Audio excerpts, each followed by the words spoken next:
정서윤? 정서윤 맞지? 실종된 딸을 찾으러 파출소에 뛰어든 순간 순찰복을 입은 한 남자와 마주치게 됩니다. 그 남자는 6년 전 헤어진 아이의 아빠였습니다. 하지만 여전히 진실을 말할 수 없었습니다. 왜 그토록 자신이 임신한 걸 숨겨야만 했을까요? 오늘 이야기 궁금하시다면 무료로 할 수 있는 좋아요 버튼 눌러주세요. 행복한 일들만 되돌아올 거예요. 새벽 5시 문정동 골목 어귀의 작은 분식집에서 불이 켜졌습니다. 정서윤은 잠에서 깨자마자 딸 다온의 이마를 만져봤어요. 열은 없었지만 아이의 얼굴색이 어제보다 창백해 보였죠. 서윤의 가슴이 쿵 내려앉았습니다. 다온은 선천적으로 간 기능이 약했어요. 태어날 때부터 황달이 심했고 지금도 한 달에 2번씩 대학병원에 다녀야 했죠. 의사 선생님은 당장은 괜찮지만 언제 악화될지 모른다고 늘 같은 말을 반복했습니다. 그 말을 들을 때마다 서윤의 등골이 서늘해졌어요. 서윤은 조심스럽게 일어나 부엌으로 갔습니다. 육수를 끓이는 동안 거실벽에 걸린 사진을 바라봤어요. 다온이 3살 때 찍은 사진이었죠. 아이의 웃는 얼굴 옆에는 텅 빈 공간이 있었습니다. 원래 그곳엔 누군가가 있어야 했어요. 서윤은 사진을 보며 작게 중얼거렸습니다. 미안해. 그 목소리는 너무 작아서 새벽 공기 속으로 스며들어 사라졌어요. 6시가 되자 다온이 눈을 떴습니다. 아이는 첫마디로 엄마 배 아파라고 했어요. 서윤의 얼굴이 굳었죠. 간이 안 좋은 아이들은 자주 복통을 호소한다고 들었거든요. 서윤은 침착하게 아이의 배를 만져봤습니다. 다행히 붓지는 않았어요. 조금만 참아. 엄마가 죽 끓여줄게. 서윤은 미소를 지으려 애썼지만 입꼬리가 제대로 올라가지 않았습니다. 다온은 엄마의 표정을 읽는데 천재였어요. 6살밖에 안 됐지만 엄마가 걱정할 때를 정확히 알았죠. 엄마, 나 괜찮아. 진짜야. 다온의 말에 서윤의 눈시울이 뜨거워졌습니다. 이렇게 어린아이가 엄마를 위로하다니. 서윤은 다온을 꼭 안아줬어요. 아이의 몸에서 약 냄새가 났습니다. 매일 먹는 간 보호제 때문이었죠. 7시에 분식집 문을 열었습니다. 동네 아주머니들이 하나둘 모여들기 시작했어요. 문정동은 오래된 동네라 단골 손님이 많았죠. 다들 서윤을 안쓰럽게 여겼습니다. 서윤아, 오늘도 일찍 나왔네. 애는 괜찮아? 김 여사가 물었어요. 김 여사는 옆집에 사는 60대 아주머니로 서윤을 딸처럼 챙겼죠. 네, 괜찮아요. 어제 병원 다녀왔어요. 서윤은 밝게 대답했지만 김 여사는 서윤의 눈 밑에 짙게 깔린 다크서클을 놓치지 않았습니다. 젊은 애가 혼자 애 키우느라 고생이 많아. 김 여사가 한숨을 쉬며 말했어요. 옆에 있던 박 여사도 거들었죠. 그러게. 애 아빠는 도대체 어디 있는 거야? 이렇게 예쁜 애를 두고. 서윤의 손이 미세하게 떨렸습니다. 김밥을 마는 손에 힘이 들어갔어요. 하지만 서윤은 아무 말도 하지 않았습니다. 그저 묵묵히 일할 뿐이었죠. 9시쯤 다온을 어린이집에 데려다 줬어요. 어린이집 선생님이 서윤을 불러 세웠습니다. 어머니, 잠깐 상담 좀 할 수 있을까요? 선생님의 표정이 심상치 않았어요. 서윤의 가슴이 철렁했죠. 다온이가 요즘 자주 멍하니 있어요. 친구들이 불러도 대답을 안 하고, 그리고 갑작스러운 소리에 너무 놀라요. 어제는 문 닫는 소리에 울음을 터뜨렸어요. 서윤은 입술을 깨물었습니다. 다온의 병이 심리적인 문제로까지 이어지는 걸까요? 아니면 아빠의 부재 때문일까요? 서윤은 알 수 없었어요. 제가 더 신경 쓸게요. 죄송해요. 서윤은 고개를 숙였습니다. 선생님은 서윤의 어깨를 토닥였어요. 어머니 잘못이 아니에요. 다온이는 착한 아이예요. 그저 좀 더 관심이 필요한 것 같아서. 분식집으로 돌아온 서윤은 잠시 의자에 주저앉았습니다. 가게 한쪽 서랍을 열었어요. 그 안에는 작은 벨벳 상자가 있었죠. 서윤은 상자를 열어 반지를 꺼냈습니다. 6년 전 받은 결혼 반지였어요. 반지를 보며 서윤은 그날을 떠올렸습니다. 민호가 무릎을 꿇고 청혼하던 날. 두 사람은 너무 행복했어요. 하지만 민호의 어머니 인숙이 찾아온 후 모든 게 무너졌죠. 내가 우리 아들 인생을 망칠 거야. 당장 사라져. 인숙의 차가운 목소리가 아직도 귓가에 맴돌았습니다. 서윤은 그때 이미 임신 2개월이었어요. 하지만 민호에게는 말할 수 없었죠. 민호가 어머니와 싸우는 걸 원하지 않았고 무엇보다 민호의 미래를 망치고 싶지 않았으니까요. 서윤은 반지를 다시 상자에 넣고 서랍을 닫았습니다. 과거는 과거일 뿐이었어요. 지금은 다온이가 전부였죠. 점심시간이 되자 손님들이 몰려왔습니다. 서윤은 정신없이 주문을 받고 음식을 만들었어요. 떡볶이를 젓고 김밥을 말고 순대를 썰었죠. 손목이 아팠지만 멈출 수 없었습니다. 오늘 번 돈으로 다온의 약값을 내야 했으니까요. 오후 3시 잠깐 한가해진 틈에 서윤은 병원에서 받은 검사 결과지를 꺼내봤습니다. 다온의 간 수치가 조금씩 나빠지고 있었어요. 의사는 아직 이식 단계는 아니지만 준비는 해둬야 한다고 했죠. 서윤의 손이 떨렸습니다. 간 이식? 그 두 글자가 너무 무거웠어요. 서윤은 당연히 자신의 간을 줄 생각이었지만 검사 결과 서윤은 공여자가 될 수 없었습니다. 혈액형은 맞지만 간 조직이 맞지 않았던 거예요. 그럼 누가 다온에게 간을 줄 수 있을까요? 서윤은 알고 있었습니다. 다온의 아빠 민호만이 가능하다는 걸. 하지만 6년 동안 연락 한 번 하지 않은 민호를 어떻게 찾아야 할까요? 그리고 찾는다 해도 민호가 다온의 존재를 받아들일까요? 저녁 6시 어린이집에서 다온을 데려왔습니다. 아이는 유난히 피곤해 보였어요. 얼굴이 더 창백해진 것 같았죠. 엄마, 오늘 친구들이 아빠 자랑했어. 다온이 작은 목소리로 말했어요. 서윤의 가슴이 찔렸습니다. 그래, 뭐라고 했어? 아빠랑 축구했대. 나도 아빠 있으면 좋겠어. 다온의 말에 서윤은 아무 대답도 할 수 없었어요. 그저 아이를 꼭 안아줄 뿐이었죠. 괜찮아. 엄마가 있잖아.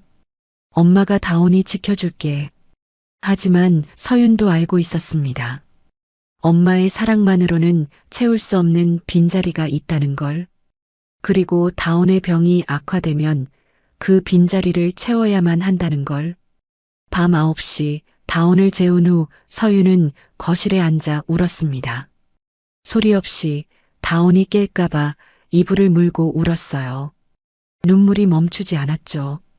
서윤은 너무 지쳐 있었습니다. 혼자서 아이를 키우고 병을 돌보고 생계를 유지하는 게 너무 힘들었어요. 창밖으로 문정동의 불빛들이 하나둘 꺼지고 있었습니다. 서윤은 생각했어요. 내일도 오늘 같은 하루가 되겠지. 다온을 어린이집에 데려다 주고 분식집에서 일하고 병원에 가고.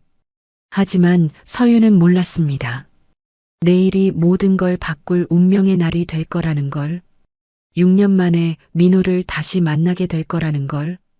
그리고 그 만남이 새로운 폭풍의 시작이 될 거라는 걸. 자정이 가까워지자 서윤도 잠자리에 들었습니다. 다온 옆에 누워 아이의 숨소리를 들었어요. 가끔 숨이 불규칙해질 때마다 서윤의 심장도 불규칙하게 뛰었죠. 서윤은 다온의 작은 손을 잡고 기도했습니다. 제발 우리 다온이 아프지 않게 해주세요. 그 간절한 기도가 하늘에 닿을지 서윤은 알 수 없었습니다. 아침 7시 서윤은 평소보다 일찍 다온을 깨웠습니다. 오늘은 어린이집에서 가을 운동회가 있는 날이었어요. 다온의 얼굴에 오랜만에 생기가 돌았죠. 아이는 침대에서 벌떡 일어나며 두 팔을 높이 들었습니다. 엄마, 오늘 달리기 할 거예요. 1등 할 거예요. 다온의 목소리에 힘이 들어가 있었어요. 하지만 서윤은 걱정스러운 표정을 감추지 못했습니다. 의사 선생님이 다온에게 격한 운동은 피하라고 했거든요. 간이 약한 아이들은 쉽게 지치고 심하면 쓰러질 수도 있다고 했죠. 서윤은 다온의 이마를 쓰다듬으며 조심스럽게 말했어요. 다온아, 너무 무리하지 마. 엄마가 응원할 테니까 천천히 뛰어도 돼. 다온의 표정이 조금 어두워졌지만 금세 다시 밝아졌습니다. 서윤은 아이를 위해 김밥을 쌌어요. 계란 지단을 얇게 붙이고 단무지를 가지런히 썰었죠. 시금치는 참기름에 볶아 향을 냈습니다. 평소엔 분식집용 김밥을 대충 먹였지만 오늘만큼은 특별하게 해주고 싶었어요. 어린이집에 도착하니 운동장에는 이미 많은 가족들이 모여 있었습니다. 아빠, 엄마, 할아버지, 할머니까지 온 가족이 나온 집이 대부분이었죠. 다온은 주변을 둘러보다가 서윤의 손을 꼭 잡았어요. 엄마, 오늘 일찍 와줘. 달리기 할 때 꼭 봐줘. 다온의 간절한 목소리에 서윤은 고개를 끄덕였습니다. 하지만 오늘은 일요일이라 분식집도 열어야 했어요. 점심 장사를 포기할 수는 없었죠. 병원비와 약값을 생각하면 하루도 쉴 수 없었으니까요. 한편 같은 시각 문정파출소에서는 경찰관 민호는 새벽부터 긴급회의에 참석했습니다. 최근 문정동 일대에서 아동 유괴 미수 사건이 연속으로 일어나고 있었어요. 용의자는 40대 남성으로 주로 행사가 있는 곳에서 혼자 있는 아이들을 노린다는 제보가 들어왔죠. 특히 오늘 같은 주말 행사장을 조심해. 강민호 순경, 어린이집 운동회 쪽 중점 순찰해. 팀장의 지시에 민호는 고개를 끄덕였습니다. 민호는 순찰복을 단정하게 입고 파출소를 나섰어요.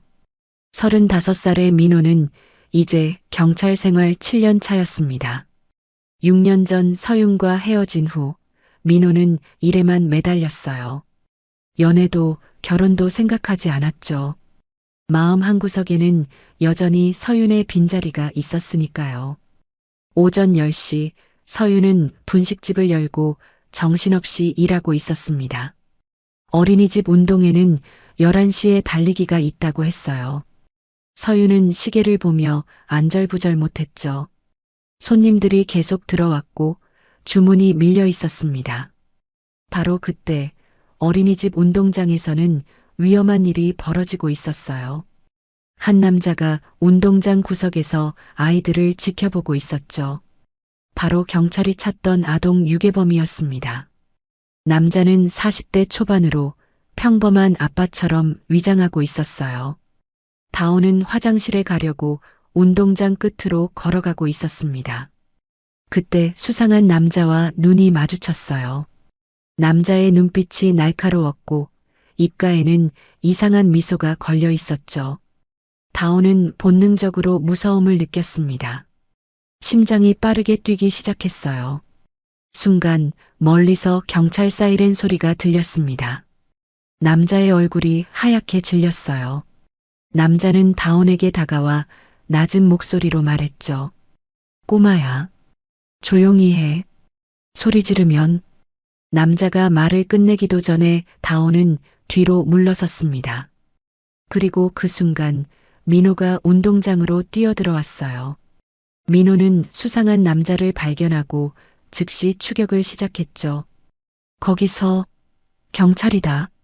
민호의 고함 소리에 남자는 황급히 도망치기 시작했습니다. 운동장은 순식간에 아수라장이 되었어요. 아이들은 울음을 터뜨렸고 부모들은 혼란에 빠졌죠. 다온은 그 혼란 속에서 공포에 질려 있었습니다. 남자의 무서운 눈빛이 계속 떠올랐어요. 다온은 엄마를 찾으려 했지만 사람들에 밀려 방향을 잃었죠. 결국 다온은 운동장을 벗어나 골목으로 들어갔습니다. 엄마, 엄마. 다온의 목소리는 떨리고 있었어요. 눈물이 볼을 타고 흘러내렸죠. 골목은 미로처럼 복잡했고 다온은 점점 더 깊숙이 들어갔습니다. 숨소리가 거칠어졌고 다리에 힘이 풀렸어요. 간이 약한 다온에게는 이런 스트레스가 치명적이었죠. 민호는 범인을 놓치고 다시 운동장으로 돌아왔습니다. 그때 한 선생님이 다급하게 소리쳤어요. 다온이가 없어졌어요. 아까 그 남자 근처에 있었는데. 민호의 얼굴이 굳어졌습니다. 아이가 위험할 수도 있다는 생각이 들었어요. 민호는 즉시 무전을 쳤고 주변 수색을 시작했죠.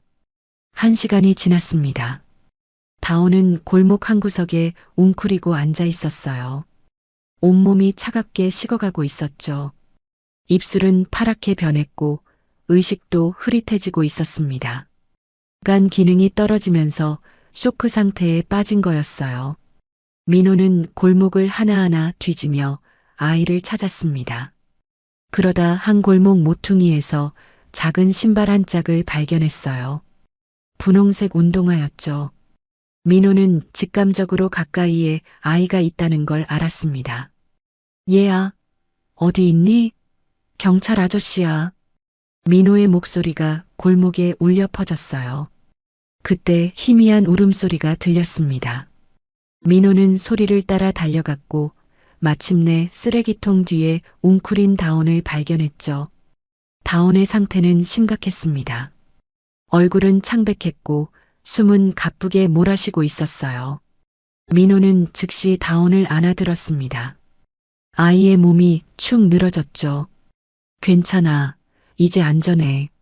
아저씨가 도와줄게. 민호의 목소리는 부드러웠지만 속은 타들어가고 있었어요. 아이의 상태가 예사롭지 않았거든요. 민호는 다온을 안고 파출소로 뛰었습니다. 파출소에 도착한 민호는 다온을 의자에 조심스럽게 앉혔어요. 따뜻한 물을 먹이고 담요를 덮어줬죠. 하지만 다온의 상태는 나아지지 않았습니다. 오히려 더 나빠지는 것 같았어요. 보호자 연락처 확인해. 빨리. 민호가 동료에게 소리쳤습니다. 다온의 가방에서 연락처를 찾았고 즉시 서윤에게 전화를 걸었어요. 서윤은 분식집에서 김밥을 말다가 전화를 받았습니다. 파출소라는 말을 듣는 순간 서윤의 손에서 김밥이 떨어졌어요. 앞치마도 벗지 못한 채 뛰쳐나갔죠. 다온아, 우리 다온이. 서윤의 절규 같은 외침이 거리에 울려 퍼졌습니다. 택시를 잡아타고 파출소로 향하는 동안 서윤의 눈에서는 눈물이 멈추지 않았어요. 최악의 상황들이 머릿속을 스쳐 지나갔죠. 파출소 문이 쾅 하고 열렸습니다. 서윤이 헐떡이며 뛰어들어왔어요. 머리카락은 땀에 젖어 이마에 들러붙어 있었고 앞치마에는 김밥 재료들이 묻어 있었죠. 서윤의 눈은 미친 듯이 파출소 안을 훑쳤습니다. 의자에 앉아 다온을 돌보고 있는 남자의 뒷모습이 너무나 익숙했거든요. 그 어깨의 넓이, 고개를 숙인 각도, 머리카락의 결까지도. 민호가 고개를 돌려 서윤을 바라봤습니다. 두 사람의 눈이 마주친 순간 6년의 세월이 한순간에 무너져 내렸어요. 민호의 입가가 떨렸고 눈동자가 흔들렸죠. 서윤도 마찬가지였습니다. 다리에 힘이 풀려 문 옆 벽을 짚어야 했어요. 하지만 지금 중요한 건 다온이었습니다. 서윤은 비틀거리며 다온에게 다가갔어요.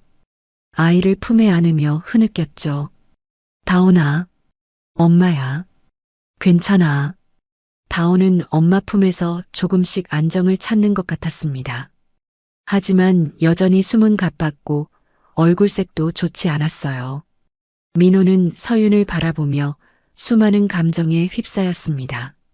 놀라움, 그리움, 원망, 그리고 알 수 없는 아픔까지.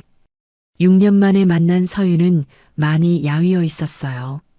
한때 빛나던 눈빛은 지쳐 보였고 손은 거칠어져 있었죠. 그리고 민호는 다온을 다시 봤습니다. 아이의 얼굴을 자세히 들여다봤어요. 그 순간 민호의 심장이 쿵 내려앉았습니다. 다온의 눈매가, 코가, 입술의 모양이 어딘가 너무나 익숙했거든요. 서윤의 얼굴을 보는 순간 민호의 몸이 돌처럼 굳어버렸습니다. 아이가 많이 놀랐습니다. 혹시 보호자분 맞습니까? 민호의 목소리는 공식적이었지만 손은 미세하게 떨리고 있었어요. 6년. 그 긴 시간 동안 한 번도 잊은 적 없는 얼굴이 바로 앞에 있었습니다. 서윤은 민호를 보지 못한 채 다온에게만 시선을 고정했어요. 비틀거리며 아이에게 다가가 무릎을 꿇었죠. 네, 제 딸이에요. 서윤의 목소리는 울음에 젖어 있었습니다. 다온을 품에 안는 순간 서윤은 얼굴을 들었어요. 그리고 민호와 눈이 마주쳤죠. 그 순간 파출소 안의 공기가 얼어붙은 것 같았습니다. 벽시계의 초침 소리만이 둘 사이의 침묵을 깨뜨렸어요. 민호의 입술이 파르르 떨렸습니다. 목구멍이 바짝 마른 것처럼 침을 삼켰어요. 그리고 겨우 속삭이듯 말했죠. 서윤아? 그 한마디에 담긴 6년의 그리움과 원망이 서윤의 가슴을 후벼 팠습니다. 서윤은 민호의 시선을 피하며 다온을 더 꽉 안았어요. 아이의 작은 몸이 엄마 품에서 가늘게 떨고 있었죠. 민호는 한 발짝 다가섰다가 멈췄습니다. 경찰관의 의무와 개인적 감정 사이에서 갈등하는 게 얼굴에 그대로 드러났어요. 민호는 주먹을 꽉 쥐었다가 다시 폈습니다. 그 행동을 3번이나 반복했죠. 아이, 쇼크 상태입니다. 일단 바로 병원으로 이동하시죠. 민호의 목소리는 최대한 담담하려 애썼지만 끝이 떨렸어요. 민호는 즉시 119에 전화를 걸었습니다. 수화기를 든 손이 흔들려서 번호를 2번이나 잘못 눌렀죠. 5분 후 구급차가 도착했습니다. 구급대원들이 다온을 들것에 옮기는 동안 서윤은 한시도 아이 손을 놓지 않았어요. 민호는 뒤따라 나오며 말했습니다. 저도 같이 가겠습니다. 사건 경위를 설명해야 해서. 서윤은 고개를 끄덕일 뿐 아무 말도 하지 않았어요. 구급차 안은 좁았습니다. 서윤과 민호는 다온을 사이에 두고 마주 앉았죠. 차가 출발하자 약간의 흔들림에도 두 사람의 무릎이 닿을 듯 말 듯 했어요. 서윤은 창밖만 바라봤고 민호는 다온의 얼굴을 뚫어지게 쳐다봤습니다. 민호의 머릿속은 혼란스러웠어요. 왜 서윤이 여기 있지? 왜 아이 엄마가 된 거야? 6년 동안 어디서 뭘 하고 있었던 거야? 수많은 질문이 폭풍처럼 몰아쳤지만 입 밖으로 꺼낼 수 없었죠. 그때 구급대원이 다온의 상태를 체크하며 말했습니다. 맥박이 불규칙해요. 기저질환이 있나요? 서윤이 떨리는 목소리로 대답했어요. 선천성간 질환이 있어요. 정기적으로 약을 먹고 있는데. 민호의 눈이 커졌습니다. 아이가 아픈 아이였다니. 그제야 다온의 창백한 얼굴색과 파란 입술이 눈에 들어왔어요. 민호는 자신도 모르게 다온의 작은 손을 잡았습니다. 차갑고 작은 손이었죠. 병원 응급실에 도착하자마자 의료진이 다온을 데려갔습니다. 서윤은 복도에서 안절부절 못하며 왔다 갔다 했어요. 손톱을 물어뜯고 머리카락을 쓸어 올리고 또 손톱을 물어뜯었죠. 민호는 벽에 기대어 서윤을 바라봤습니다. 6년 전의 서윤은 늘 밝게 웃던 사람이었어요. 하지만 지금의 서윤은 많이 야위었고 눈 밑에는 다크서클이 짙게 깔려 있었죠. 무엇보다 왼손 약지에 반지가 없다는 게 민호의 시선을 끌었습니다. 1시간이 지나고 의사가 나왔어요. 흰 가운을 입은 50대 의사는 심각한 표정이었죠. 보호자분이세요? 서윤이 후다닥 다가갔습니다. 네, 제가 엄마예요. 우리 다온이 괜찮나요? 의사는 차트를 보며 설명했어요. 급성 스트레스로 간 수치가 급격히 올라갔습니다. 선천성간 질환이 있는 아이가 이런 충격을 받으면 매우 위험해요. 지금은 안정을 취하고 있지만 앞으로 더 주의하셔야 합니다.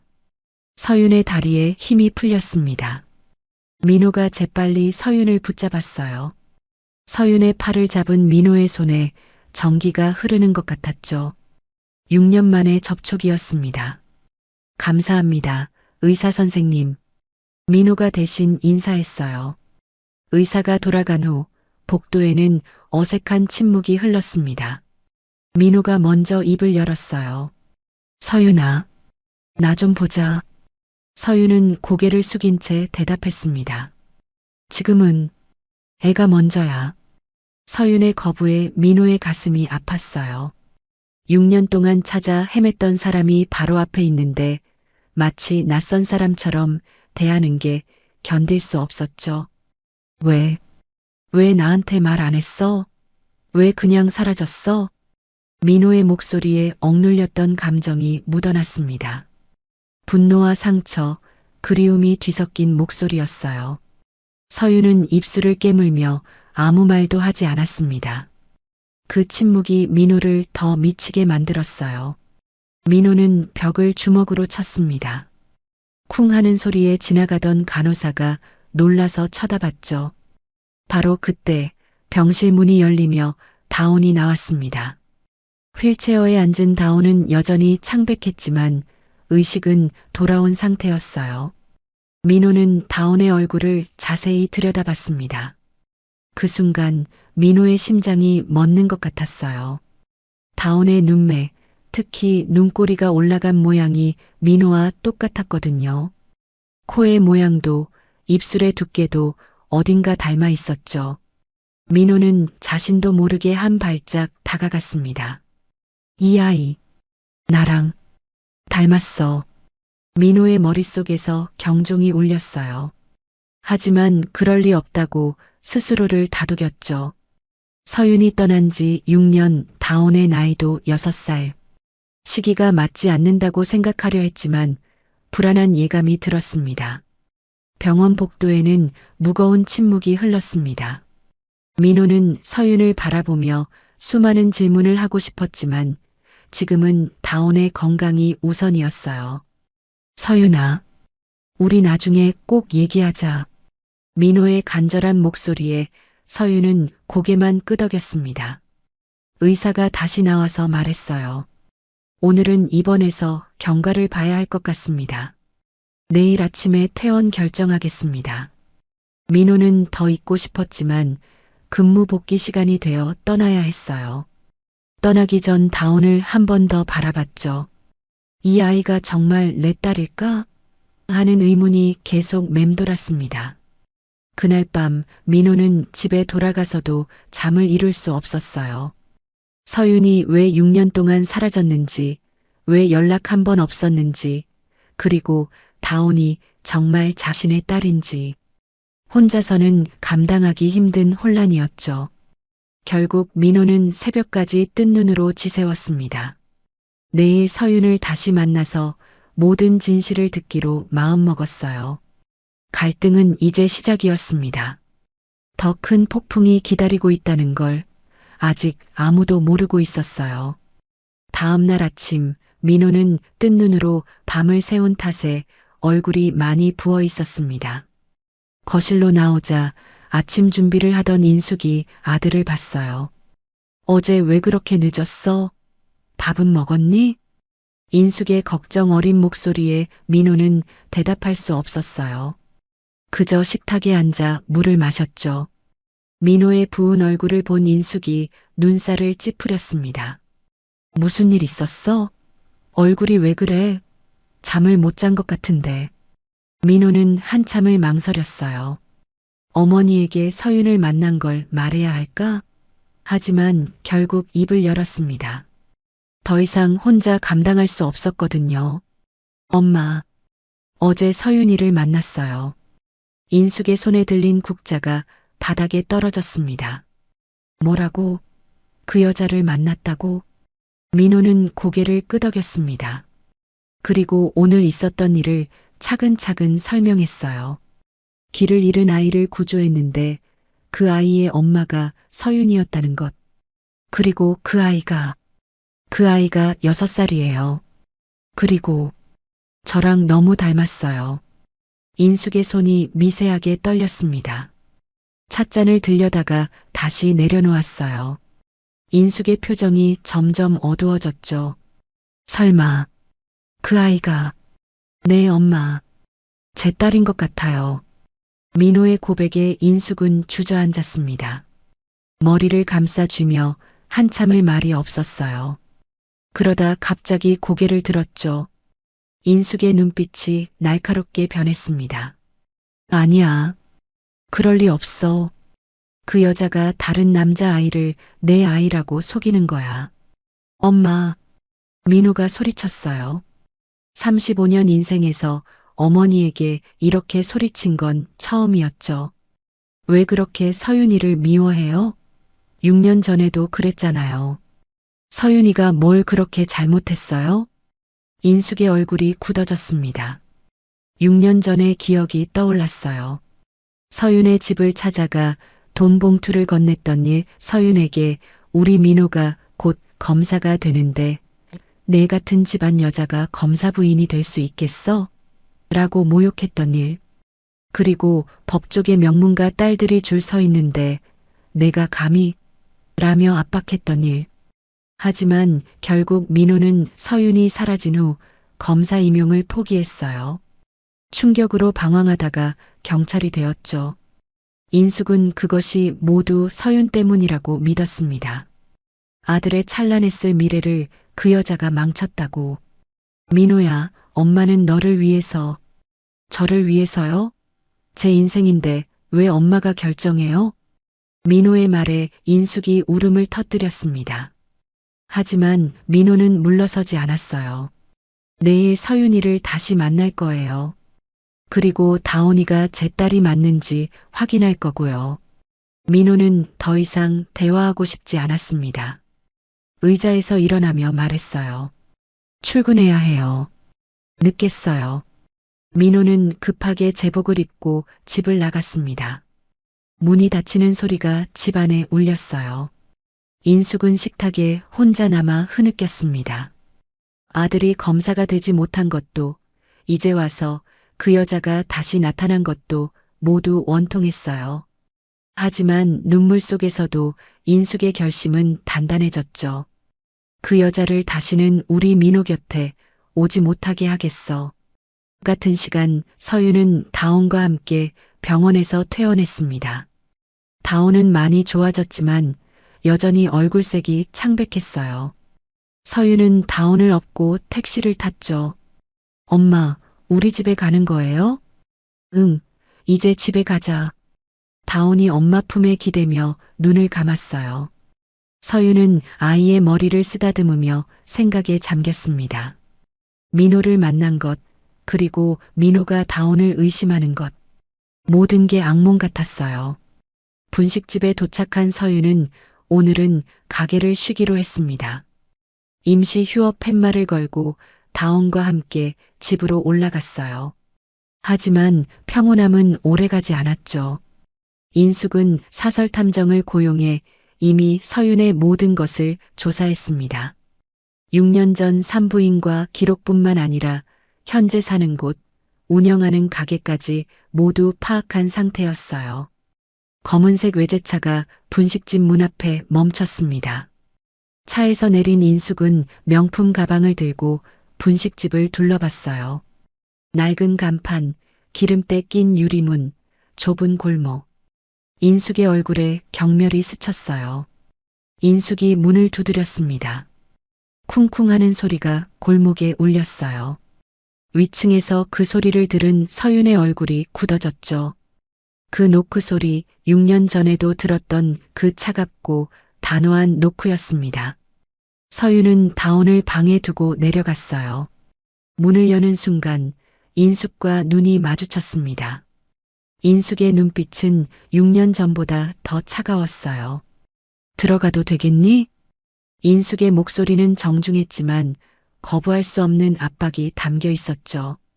서윤은 떨리는 손으로 문을 열었습니다. 인숙은 가게 안을 둘러봤어요. 떡볶이 냄새, 기름 냄새가 진동했죠.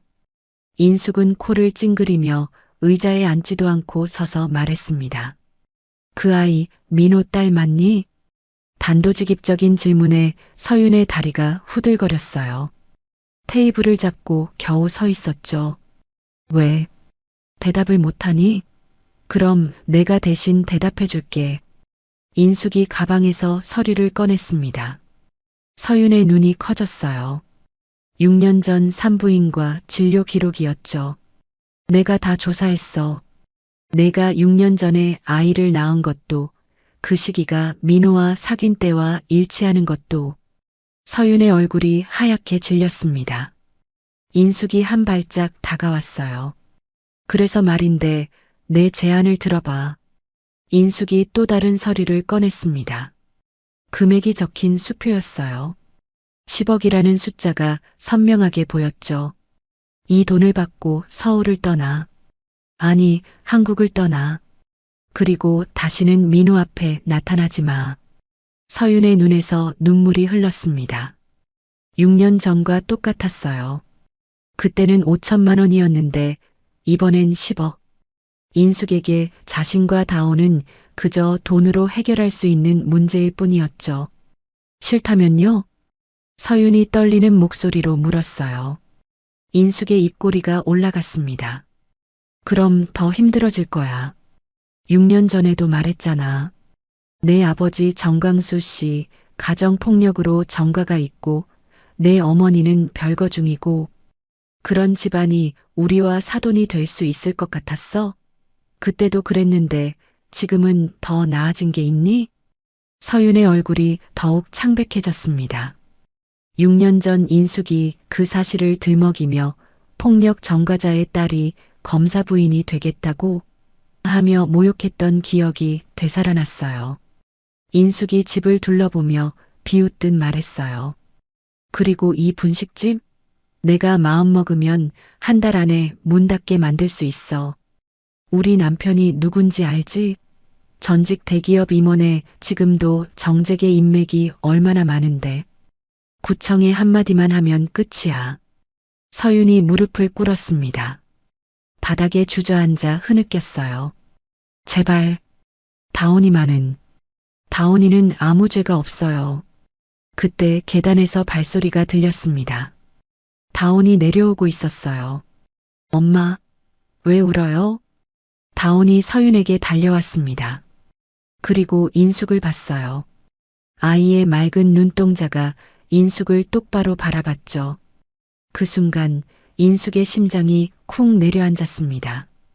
다온의 얼굴을 자세히 본 인숙의 손이 미세하게 떨렸어요. 그 눈매. 어릴 때 민호가 자신을 올려다보던 그 눈매와 똑같았습니다. 코끝이 살짝 들린 모양도, 입술이 웃을 때 올라가는 각도도, 모든 게 민호의 어린 시절을 보는 것 같았죠. 인숙은 무의식적으로 한 발짝 뒤로 물러섰습니다. 35년 전 민호를 처음 품에 안았을 때의 그 느낌이 갑자기 밀려왔어요. 그때 그 작고 따뜻했던 온기가. 다온이 인숙에게 다가와 작은 손을 내밀었죠. 할머니, 왜 우리 엄마 울려요? 할머니라는 호칭에 인숙의 가슴이 덜컥했습니다. 아이의 작은 손이 인숙의 치마를 살짝 잡았어요. 그 순간 인숙은 자신도 모르게 몸을 굳혔죠. 인숙의 눈가가 붉어졌습니다. 하지만 재빨리 감정을 추스르고 차갑게 말했어요. 그러나 목소리는 이전보다 확실히 떨리고 있었죠. 3일 줘. 3일 안에 결정해. 인숙이 급하게 돌아서서 나가려 했습니다. 손녀를, 아니, 그 아이를 더 보면 마음이 약해질 것 같았거든요. 분식집 문 앞에서 민호와 인숙이 마주 섰습니다. 민호의 얼굴은 배신감과 분노로 일그러져 있었어요. 인숙은 아들의 시선을 피하며 핸드백 끈을 꽉 쥐었죠. 서윤은 다운을 뒤로 감싸며 벽 쪽으로 물러났습니다. 엄마, 여기서 뭐 하신 거예요? 민호의 목소리가 낮게 깔렸어요. 인숙은 턱을 들어 올리며 아들을 봤습니다. 57년 인생에서 늘 당당했던 인숙이었지만 지금은 뭔가 불안해 보였죠. 확인하러 왔을 뿐이야. 그 아이가 정말. 인숙의 말이 끝나기도 전에 다온이 갑자기 배를 움켜잡았습니다. 아이의 얼굴이 순식간에 노랗게 변했어요. 눈 흰자 위에도 황달이 올라왔죠. 엄마, 배가 너무 아파요. 다온의 목소리가 점점 작아졌습니다. 그리고 무릎이 꺾이며 바닥으로 쓰러졌어요. 서윤이 비명을 지르며 아이를 안았지만 다온은 이미 의식을 잃은 상태였죠. 민호가 즉시 119에 전화했습니다. 인숙도 놀란 표정으로 다가왔어요. 교사 생활을 하며 많은 아이들을 봐왔던 인숙은 다온의 상태가 심상치 않다는 걸 직감적으로 알았습니다. 구급차가 도착할 때까지 5분이 마치 5시간처럼 느껴졌어요. 서윤은 다온의 이름을 부르며 뺨을 톡톡 쳤지만 아이는 꿈쩍도 하지 않았죠. 체온은 차가워지고 있었고 입술은 보라색으로 변해가고 있었습니다. 병원 응급실에 도착하자마자 의료진이 다온을 데려갔어요. 1시간이 지나고 담당 의사가 나왔습니다. 50대 의사의 표정은 매우 심각했죠. 급성 간부전입니다. 상태가 매우 위독해요. 서윤의 다리가 풀렸습니다. 민호가 재빨리 서윤을 붙잡았어요. 뒤에 서 있던 인숙도 충격을 받은 듯 벽을 짚었죠. 의사는 차트를 보며 설명을 이어갔습니다. 간 수치가 정상의 20배가 넘습니다. 지금 당장 투석을 시작하겠지만 근본적인 해결책은 간 이식뿐이에요. 간 이식이 필요합니다. 가족 중에 공여자가 있으신가요? 서윤의 눈에서 눈물이 흘렀습니다. 떨리는 목소리로 말했어요. 저는 이미 검사했는데 안 돼요. 조직이 안 맞아서. 의사가 안타까운 표정으로 물었죠. 다른 직계 가족은 없나요? 아버지나. 서윤이 입술을 깨물며 고개를 숙였습니다. 민호가 한 발짝 앞으로 나섰어요. 제가 검사받겠습니다. 인숙이 아들의 팔을 잡았습니다. 손에 힘이 들어가 민호의 팔에 손톱 자국이 날 정도였어요. 안 돼. 너는 안 돼. 민호가 어머니를 돌아봤습니다. 민호의 눈에는 결연함이 가득했죠. 왜요? 이유를 말해요. 인숙은 입을 열었다가 다시 닫았어요. 할 말이 많았지만 아무것도 말할 수 없었죠. 민호는 어머니의 손을 부드럽게 떼어내고 검사실로 향했습니다. 대기실에 남은 서윤과 인숙은 서로를 피해 멀리 떨어져 앉았어요. 무거운 침묵이 흘렀죠. 그때 간호사가 나와 말했습니다. 보호자분, 환자가 잠시 의식을 찾았어요. 서윤이 뛰어들어갔고 인숙도 망설이다가 따라 들어갔습니다.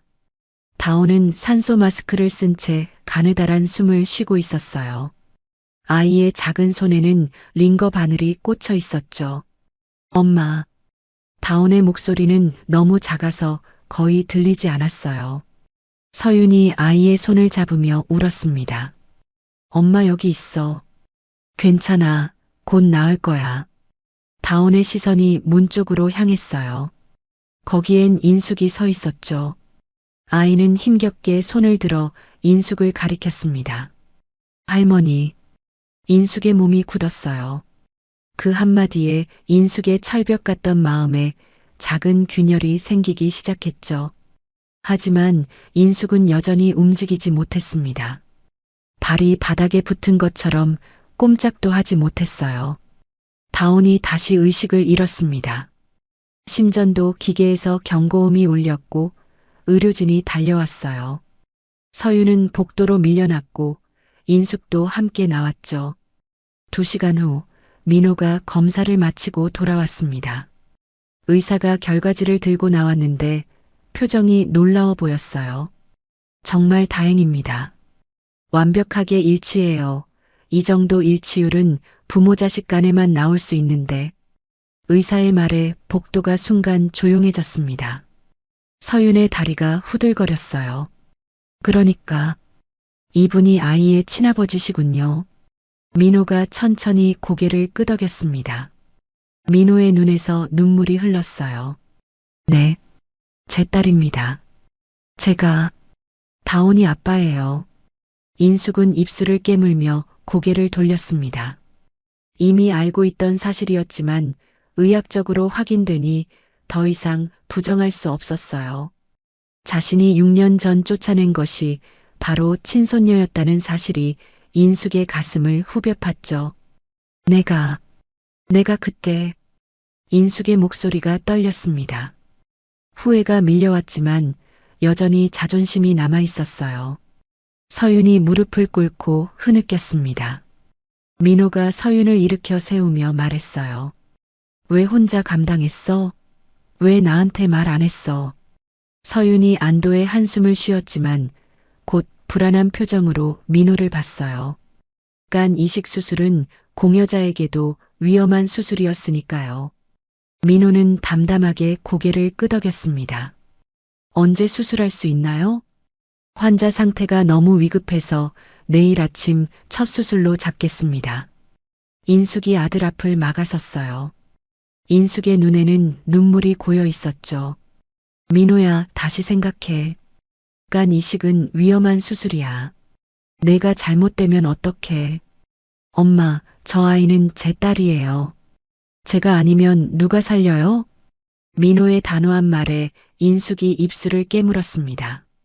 그래도 내가 다치면 넌 내 아들이야. 내 하나뿐인 아들인데. 인숙의 목소리가 떨렸어요. 손녀도 소중하지만 아들을 잃을 수도 있다는 공포가 인숙을 압도했습니다. 엄마, 전 괜찮아요.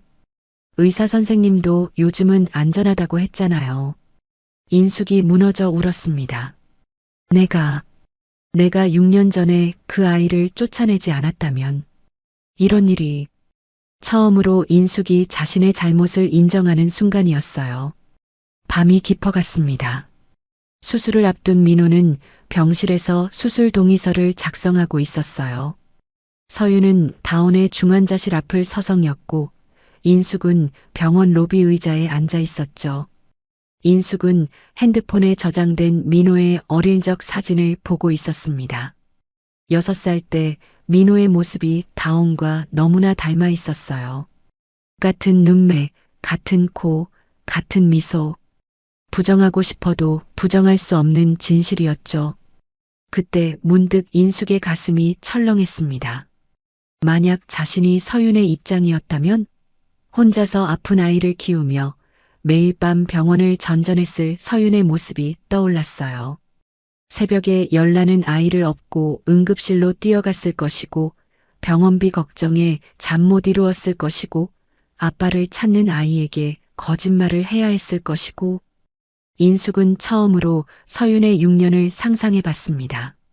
자신이 민호를 키울 때도 힘들었는데 서윤은 아픈 아이를 혼자서 그것도 자신 때문에 아이 아빠에게조차 기댈 수 없었던 거였어요. 내가 그 모녀에게 무슨 짓을 한 거지? 인숙의 눈에서 처음으로 후회의 눈물이 흘렀습니다. 새벽 3시 다온의 상태가 급격히 나빠졌습니다. 의료진이 뛰어다니며 응급처치를 했어요. 서윤은 복도에서 무릎을 꿇고 기도했죠. 제발 우리 다온이 살려주세요. 인숙의 마음이 조금씩 움직이기 시작했습니다. 6년 동안 혼자 아이를 키우며 얼마나 힘들었을까. 아픈 아이를 돌보며 얼마나 많이 울었을까. 하지만 인숙은 여전히 다가가지 못했어요. 자존심이 그동안 쌓아온 벽이 너무 높았으니까요. 인숙은 그저 멀리서 지켜볼 뿐이었습니다. 새벽 5시 수술 준비가 시작되었습니다. 민호가 수술복으로 갈아입고 나왔어요. 서윤이 민호에게 다가가 고개를 숙였죠. 고마워. 그리고 미안해. 민호가 서윤의 손을 잡았습니다. 따뜻하고 큰 손이었어요. 미안해하지 마. 내가 아빠니까. 그 말에 서윤의 눈물이 터졌습니다. 6년 만에 듣는 아빠라는 단어가 가슴을 후벼 팠어요. 수술실 문이 열렸습니다. 민호가 들어가려는 순간 인숙이 다가왔어요.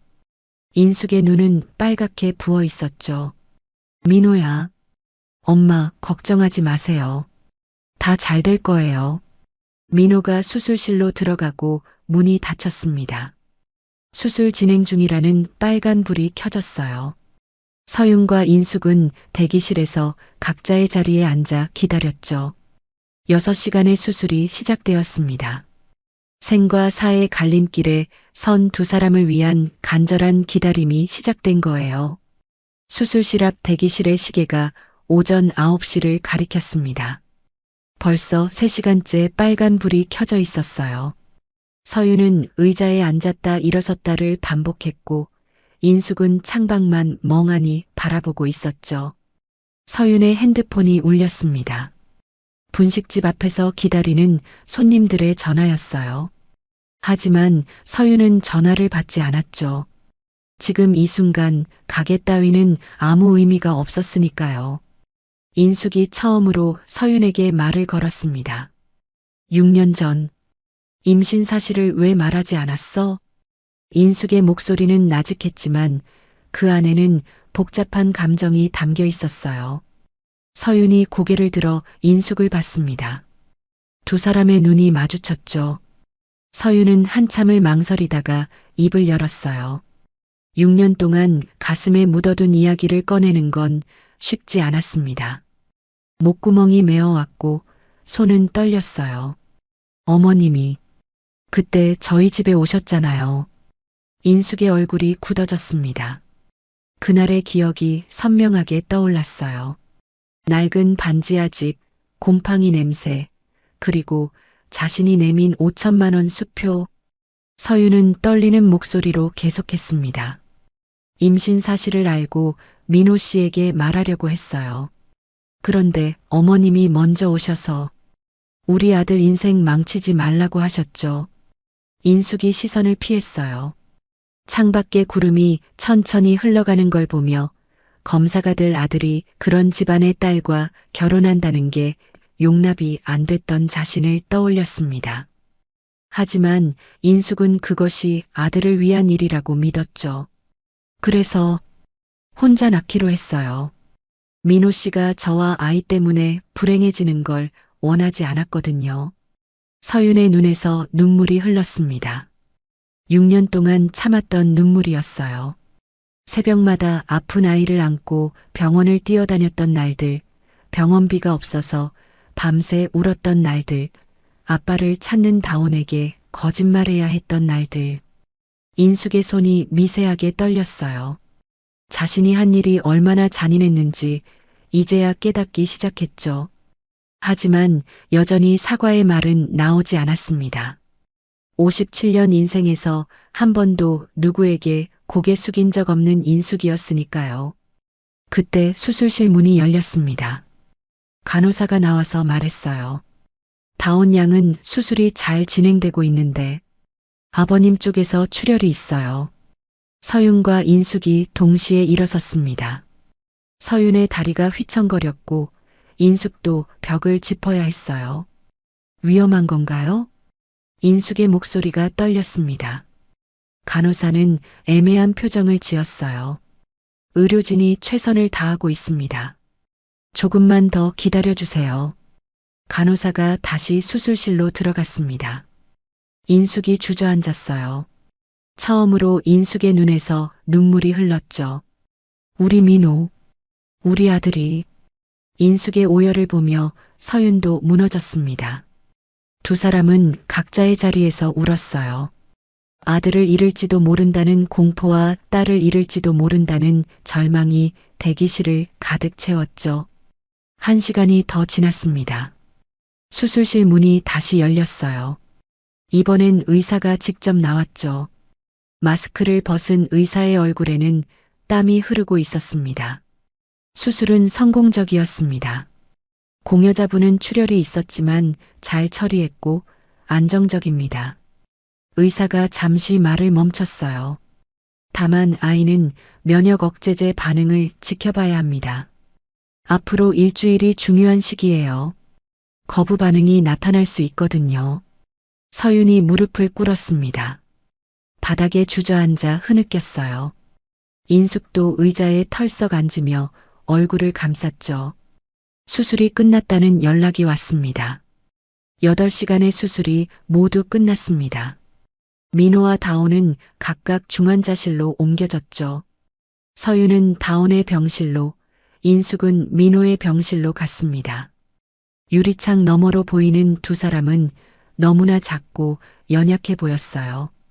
온몸에 기계가 연결되어 있었고 산소 마스크로 겨우 숨을 쉬고 있었죠. 저녁 6시 민호가 먼저 의식을 찾았습니다. 인숙이 아들의 손을 잡으며 울었어요. 민호야, 엄마야, 정신 들어? 민호의 입술이 움직였습니다. 목소리는 나오지 않았지만 입모양으로 알 수 있었어요. 민호는 딸을 걱정하고 있었습니다. 자신의 몸 상태보다 아이가 먼저였어요.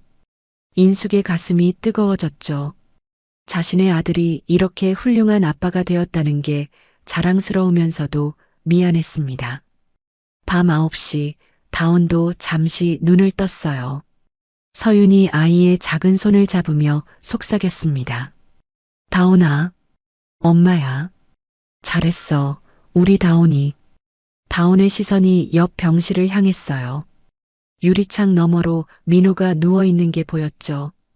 그때 인숙이 다온의 병실로 들어왔습니다. 서윤이 놀라서 인숙을 봤어요. 인숙의 눈은 퉁퉁 부어 있었고 화장도 다 지워져 있었죠. 인숙이 다온의 침대 옆으로 다가왔습니다. 그리고 처음으로 손녀의 손을 잡았어요. 작고 차가운 손이었지만 인숙에게는 세상 무엇보다 소중하게 느껴졌죠. 다온아. 인숙의 목소리가 떨렸습니다. 다온이 희미하게 미소 지었어요. 할머니. 그 순간 인숙의 마음속 벽이 무너지기 시작했습니다. 6년 동안 부정하고 거부했던 이 아이가 자신의 진짜 손녀라는 걸 이제야 온전히 받아들이게 된 거예요. 인숙이 서윤을 돌아봤습니다. 두 사람의 눈이 마주쳤어요. 인숙의 입술이 떨렸죠. 미안하다. 57년 인생에서 처음 하는 사과였습니다. 서윤은 아무 말도 하지 못했어요. 너무 놀랐고 동시에 가슴이 먹먹해졌거든요. 내가 6년 전에 그런 일을 하지 않았다면 이 아이가 이렇게 아프지 않았을지도. 인숙의 고백에 서윤이 고개를 저었습니다. 아니에요, 어머님. 다온이 병은 선천적인 거예요. 두 사람은 다온의 침대를 사이에 두고 마주 봤어요. 6년간의 앙금이 조금씩 녹아내리고 있었죠.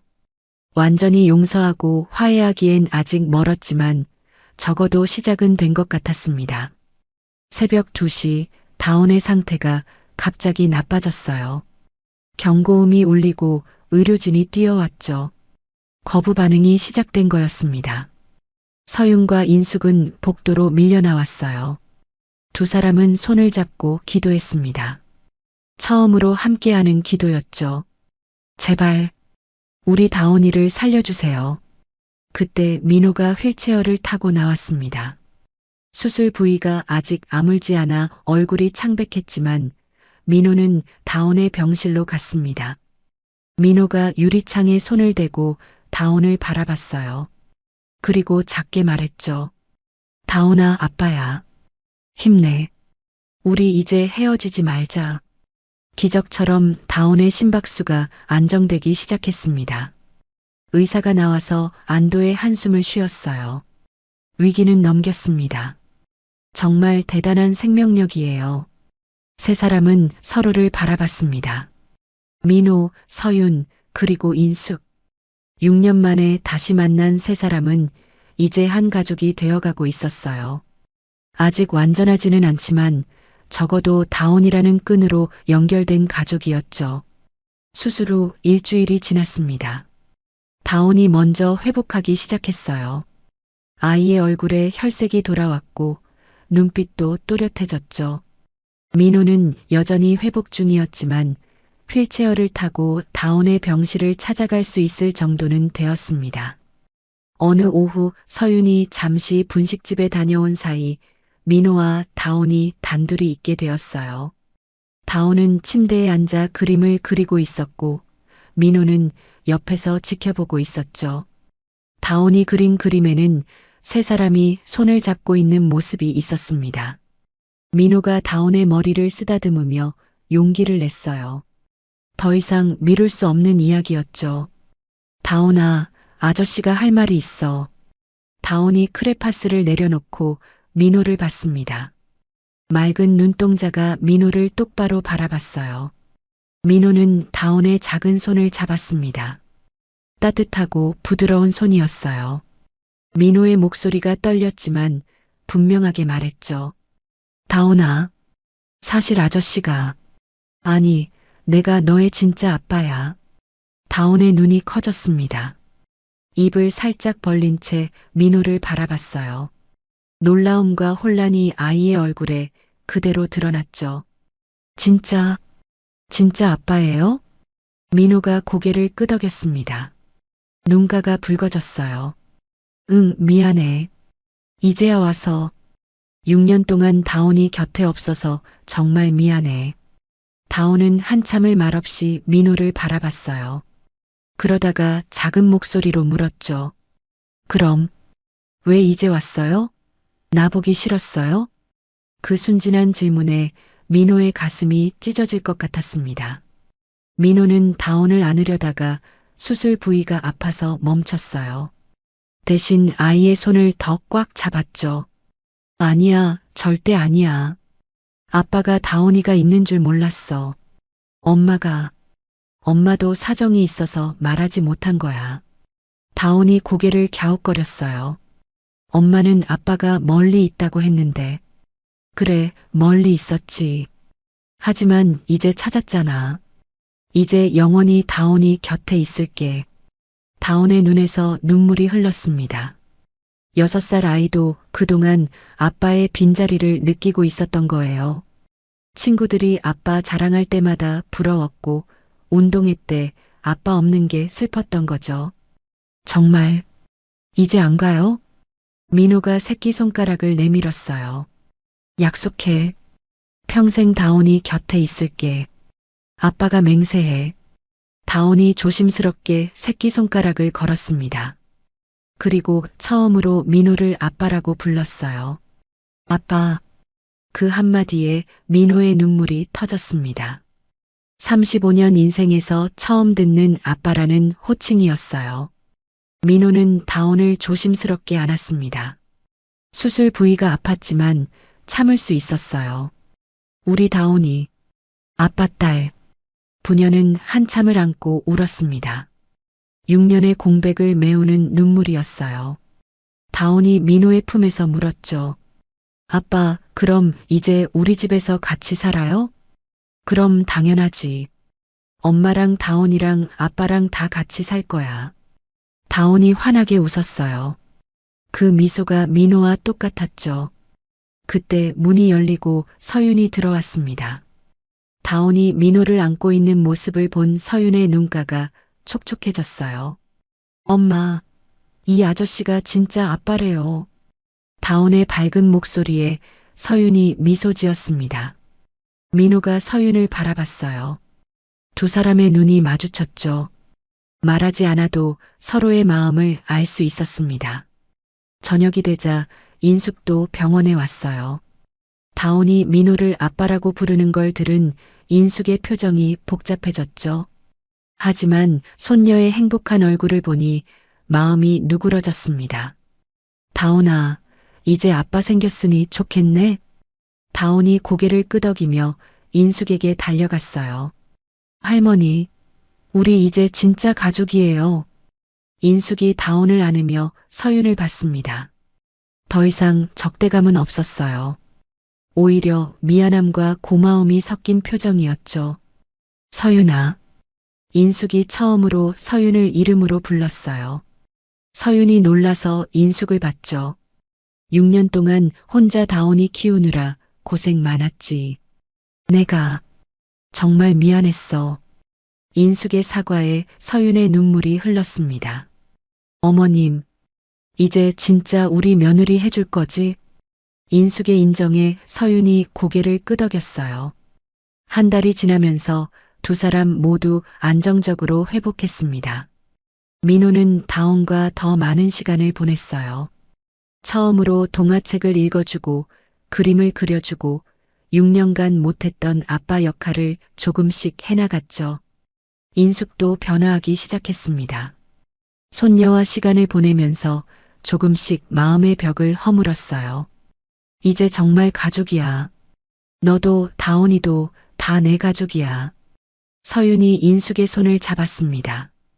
두 여자는 처음으로 진심으로 화해했어요. 네 사람은 진짜 가족이 되어갔습니다. 퇴원한 지 한 달이 지난 봄날 아침, 문정동 골목에는 따뜻한 햇살이 내리쬐고 있었습니다. 서윤의 분식집은 오전부터 손님들로 북적였어요. 가게 한쪽에서는 민호가 김밥을 마는 법을 배우고 있었고 다온은 옆에서 단무지를 정리하고 있었죠. 민호의 손놀림은 아직 서툴렀습니다. 김밥이 터지기 일쑤였고 재료가 한쪽으로 쏠리기도 했어요.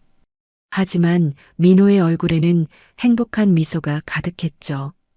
경찰 일을 쉬고 있는 동안 민호는 매일 분식집에 나와 서윤을 도왔습니다. 아빠, 김밥이 또 터졌어요. 다온이 깔깔 웃으며 민호를 놀렸어요. 민호가 딸의 코를 살짝 잡으며 장난쳤죠. 우리 다온이가 아빠보다 잘하네. 나중에 다온이가 가게 물려받아야겠다. 서윤이 떡볶이를 저으며 두 사람을 바라봤습니다. 가슴이 따뜻해졌어요. 6년 동안 꿈꿔왔던 모습이었죠. 아빠와 딸이 함께 웃는 평범한 일상. 그게 얼마나 소중한지 이제야 알게 되었습니다. 점심시간이 끝나고 한가해진 틈에 인숙이 가게를 찾아왔어요. 인숙의 손에는 큰 봉투가 들려 있었죠. 예전과 달리 인숙의 표정은 부드러웠고 명품 옷 대신 편안한 차림을 하고 있었습니다. 다온아, 할머니 왔어. 인숙의 목소리에 다온이 뛰어나왔어요. 아이는 할머니를 꼭 안았죠. 할머니, 오늘도 선물 가져왔어요? 인숙이 봉투에서 새 옷을 꺼냈습니다. 분홍색 원피스였어요. 다온의 눈이 반짝였죠. 우와, 예뻐요. 인숙이 다온의 머리를 쓰다듬으며 미소 지었어요. 그리고 서윤에게 다가갔습니다. 서윤아, 이것도 받아. 너도 좀 새 옷 사 입어야지. 인숙이 건넨 봉투 안에는 서윤을 위한 옷도 들어 있었어요. 서윤이 당황하며 손사래를 쳤지만 인숙은 단호했죠. 며느리 예쁘게 입는 게 시어머니 기쁨이야. 받아. 서윤의 눈가가 촉촉해졌습니다. 인숙의 변화가 아직도 믿기지 않았어요. 그 차갑던 사람이 이렇게 따뜻해질 수 있다니. 저녁 무렵 네 사람은 함께 근처 놀이터로 산책을 나갔습니다. 다온이 그네를 타며 즐거워했고 어른들은 벤치에 앉아 지켜봤어요. 노을이 지는 하늘이 붉게 물들어 있었죠. 민호가 주머니에서 작은 상자를 꺼냈습니다. 서윤이 놀라서 민호를 봤어요. 서윤아, 6년 전에 했어야 할 일을 이제야 하네. 민호가 한쪽 무릎을 꿇었습니다. 상자를 열자 반지가 반짝였어요. 단순한 디자인이었지만 민호의 진심이 담겨 있었죠. 정서윤, 나와 결혼해 줄래? 이번엔 정말로 영원히. 서윤의 눈에서 눈물이 흘렀습니다. 떨리는 손으로 반지를 받았어요. 응, 이번엔 도망가지 않을게.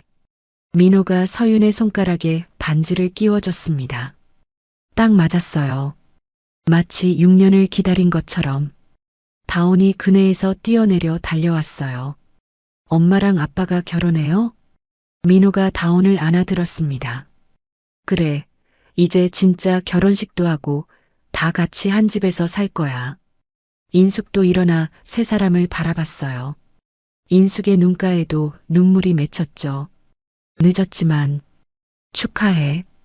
이제야 진짜 가족이 됐네. 일주일 후 작은 결혼식이 열렸습니다. 화려하지 않았지만 따뜻한 결혼식이었어요. 다온이 화동을 했고 인숙이 주례를 섰죠. 결혼식이 끝나고 새 집으로 이사했어요. 넓지는 않지만 세 사람이 살기엔 충분한 아파트였죠. 다온은 처음으로 자기 방이 생겨서 너무 좋아했습니다. 아빠, 여기서 같이 책 읽어요. 다온이 민호를 자기 방으로 끌고 갔어요.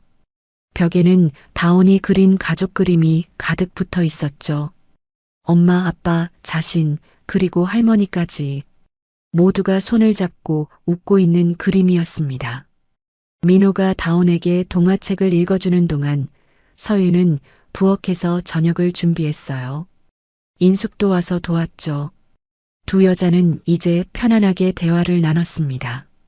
서윤아, 분식집은 계속할 거야?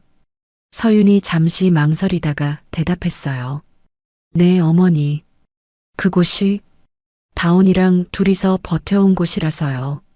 새벽에 아픈 다온이 없고 병원 갔다가 또 아침 일찍 문 열고 그 떡볶이 냄새가 우리 삶의 전부였어요. 인숙의 눈가가 촉촉해졌습니다.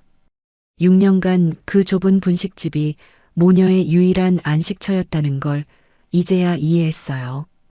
그럼 내가 좀 도와줄게. 가게 리모델링이라도. 어머니, 그대로 두고 싶어요. 다온이가 아빠 처음 만난 곳이기도 하고 우리 인생이 다시 시작된 곳이니까요. 민호가 서윤의 손을 잡았어요. 서윤이 처음으로 환하게 웃었습니다. 그때 파출소로 뛰어갔을 때 앞치마에 고춧가루 묻은 것도 모르고 갔었어요. 알아. 그때 너무 예뻤어. 민호의 고백에 서윤이 얼굴을 붉혔어요. 6년 만에 봤는데도 여전히 내가 사랑한 그 서윤이었어. 조금 야위고 지쳐 보였지만 다온이를 안고 우는 모습이 세상에서 가장 강한 엄마였어. 인숙이 서윤을 바라봤습니다. 서윤아, 내가 정말 몰랐어. 내가 얼마나 대단한 사람인지. 혼자서 아픈 아이를 키우면서도 포기하지 않고 내가 너무 미안해. 다음 날 아침 다온이 유치원 가방을 메고 현관에 섰습니다. 이제는 민호가 아이를 데려다 주기로 했어요. 아빠와 처음으로 함께 가는 등원길이었죠. 아빠, 우리 반 친구들한테 자랑할 거예요. 우리 아빠 경찰이라고. 다온의 자랑스러운 목소리에 민호가 웃었어요. 그래, 마음껏 자랑해. 두 사람이 나간 후 서윤은 창문으로 부녀의 뒷모습을 바라봤습니다. 다온이 아빠 손을 꼭 잡고 깡충깡충 뛰어가는 모습이 너무나 사랑스러웠어요. 인숙이 커피를 들고 서윤 옆에 섰습니다. 보기 좋네. 저둘. 네, 어머니. 서윤아, 고마워. 민호한테 다온이라는 선물을 줘서, 그리고 나한테도 이런 행복을 줘서. 인숙의 진심 어린 말에 서윤이 인숙의 손을 잡았어요. 두 여자는 말없이 창밖을 바라봤습니다. 계절이 바뀌고 여름이 왔어요. 다온은 완전히 건강을 회복했고 민호도 일상으로 돌아갔죠. 주말마다 네 사람은 함께 나들이를 갔습니다. 놀이공원, 동물원, 바다. 6년 동안 못했던 일들을 하나씩 해나갔어요. 어느 여름날 해수욕장에서 다온이 모래성을 쌓고 있었습니다. 민호가 도와주고 서윤이 사진을 찍었어요. 인숙은 파라솔 아래서 그 모습을 흐뭇하게 바라봤죠. 엄마, 아빠, 할머니, 다 같이 사진 찍어요. 다온의 부름에 네 사람이 모였습니다. 지나가던 사람에게 부탁해 가족 사진을 찍었어요. 찰칵하는 소리와 함께 행복한 순간이 영원히 기록되었죠. 해가 지는 바닷가에서 다온이 두 손을 높이 들며 외쳤습니다. 우리 진짜 가족 맞지? 민호와 서윤이 동시에 대답했어요. 그럼, 진짜 가족이야. 인숙도 미소 지으며 고개를 끄덕였습니다. 노을빛에 물든 네 사람의 그림자가 하나로 이어졌어요. 길고 아픈 이별 끝에 찾은 진짜 가족. 이제 그들 앞에는 함께할 수많은 날들이 기다리고 있었습니다. 6년의 눈물과 아픔은 이제 추억이 되었고 새로운 행복이 시작되었어요. 때로는 돌아가는 길이 지름길보다 소중할 수 있다는 걸 네 사람은 이제야 알게 되었습니다. 봄, 여름, 가을, 겨울. 계절은 계속 바뀌겠지만 이들의 사랑은 변하지 않을 거예요. 진짜 가족이 되기까지 오래 걸렸지만 그만큼 더 단단하고 소중한 가족이 되었으니까요. 여러분, 오늘 이야기 어떠셨나요? 6년이라는 긴 세월 동안 서로를 그리워하며 살았던 두 사람. 그들이 우리에게 보여준 건 결국 가족의 진정한 의미였습니다. 검사라는 화려한 미래보다 소중했던 사랑, 10억이라는 돈으로도 살 수 없었던 손녀의 생명, 그리고 자존심보다 중요했던 용서와 화해. 인생을 살다 보면 우리도 때론 잘못된 선택을 합니다. 자식을 위한다며 오히려 상처를 주기도 하고 사랑한다면서 떠나보내기도 하죠. 하지만 중요한 건 다시 시작할 수 있는 용기입니다. 아직 늦지 않았습니다. 서운했던 며느리에게, 섭섭했던 시어머니에게, 오해로 멀어진 가족에게 먼저 손 내밀어 보세요. 미안했다, 고마웠다, 그 한마디가 기적을 만들 수 있습니다. 우리 나이가 되면 알게 됩니다. 결국 인생에서 가장 후회되는 건 하지 못한 사랑, 전하지 못한 마음이라는 걸요. 혹시 여러분도 화해하고 싶은 가족이 있으신가요? 용서하고 싶은 사람이 있으신가요? 댓글로 여러분의 이야기를 들려주세요. 서로의 이야기를 나누며 위로받고 용기를 얻었으면 좋겠습니다. 이 이야기가 마음에 와닿으셨다면 좋아요와 구독 부탁드립니다. 다음에도 가슴 따뜻한 이야기로 찾아뵙겠습니다. 오늘도 건강하시고 가족과 함께 행복한 하루 되세요. 감사합니다.